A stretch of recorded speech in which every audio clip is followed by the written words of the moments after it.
আগামী 26শে এপ্রিল, এই শুক্রবারের পরের দিন অর্থাৎ শনিবার দিন সোহরাওয়ার্দী উদ্যানে গোটা বাংলাদেশের পীর মাশায়েখ আলেম ওলামা আলহামদুলিল্লাহ সেখানে সোহরাওয়ার্দী উদ্যানে জাতি আমাদের ইসলাম ধর্মের যত মানুষ আছে সকলকে উদ্যত আহ্বান জানানো হয়েছে। এই মুসলমানদের জন্য প্রতিবাদ করা ফরজে আইন হয়ে গেছে। এই ফরজে আইনের এই খিদমতে, এই নেক কাজে শরীক হওয়ার সুযোগ আমাদের এসে গেছে। আপনার প্রচন্ড গরম রৌদ্র থাকবে, আপনি আমি তৃষ্ণার্ত হব, আপনি আমি গরমে অতিষ্ঠ হব, কিন্তু এগুলো আল্লাহ তাআলা ইচ্ছা করলে নেক আমল হিসাবে কবুল করে নিতে পারে। আপনারা কি বলেন?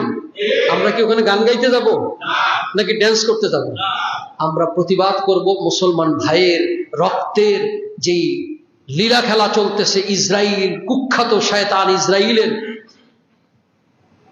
গণহত্যা কি হচ্ছে, এই গণহত্যার প্রতিবাদে আমরা আল্লাহর কাছে বলবো, আল্লাহ, ইসরাইল তো সেখানে রয়েছে, তাকে মারার জন্য, তার প্রতিবাদ করার জন্য ওখানে যে যুদ্ধ করতে পারি নাই, কিন্তু বাংলার জমিনে ফিলিস্তিনের মুসলমানের জন্য আমরা দাঁড়িয়ে গিয়েছি। বলা যাবে কি যাবে না? শনিবার দিন অফিস আদালত ম্যাক্সিমামই বন্ধ থাকবে সকাল 10টায়। আলহামদুলিল্লাহ, আমি চাই আমরা এখান থেকে কমলাপুরে যারা মুসল্লিরা আছেন আমরা হাঁটতে হাঁটতে একটু গেলাম, অসুবিধা আছে? এবং প্রোগ্রামকে, কমিটিকে আমি বলছি খুব স্বল্প, হয়তোবা 40-50 মিনিটের মধ্যে সেখানে উপস্থিত হয়ে সালাতু সালাম হবে। যেখানে আল্লাহর, আমরা যেখানে রসুলে পাকের আলোচনা নাই, সেখানে মুসলমানদের জীবনে কোনো কল্যাণ। আমরা নারায়ে তাকবীর, আর আমাদের সাথে স্লোগান হবে নারায়ে রিসালাত, নারায়ে রিসালাত। ফিলিস্তিনের মুসলমানদের বিরুদ্ধে যারা অস্ত্র তুলেছে তাদের বিরুদ্ধে আমরা বলবো ইসরাইলের কালো হাত। মুসলমানের প্রতি আল্লাহর রহমত নাজিল করুন। আপনারা পারবেন কি পারবেন না? অফিসের সময় একটু যাবেন, শুধু বেশিক্ষণ না। আমরা চাই এখান থেকে ইনশাআল্লাহুল আজিজ একসাথে হয়ে আমি আপনাদের সাথে মার্চ করে যেতে চাই। আপনারা চান নাকি? আপনারা চান তো? আপনারা, এটা আপনার ইমানি দায়িত্ব। আমার কাজ হলো পেগাম পৌঁছে দেওয়া।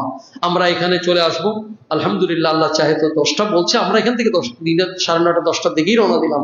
আগামী জুমাও ফিলিস্তিনের মুসলমান হিসাবে এক মুসলমানের কি দায়িত্ব ইনশাআল্লাহুল আজিজ সেগুলো বলবো।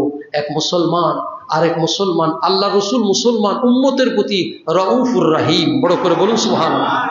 যেখানে মুসলমানের কষ্ট হয় আর আরেক মুসলমানের যদি কষ্টের অনুভূতি তার ভিতরে না আসে, বুঝতে হবে এখনো মুসলমানের দরদ তার অন্তরের মধ্যে আসে। আল্লাহ তাআলা আমাদেরকে বুঝবার তৌফিক দান করুন। ইনশাআল্লাহ আগামী জুমা এগুলোর উপর আলোচনা হবে। এখন থেকে প্রস্তুতি নেবেন। আগামী শনিবার, অর্থাৎ এই কালকের না, 26 তারিখ, আল্লাহ তাআলা যেন আমাদের সকলকে সদল বলে সেখানে যাওয়ার তৌফিক দান করুন।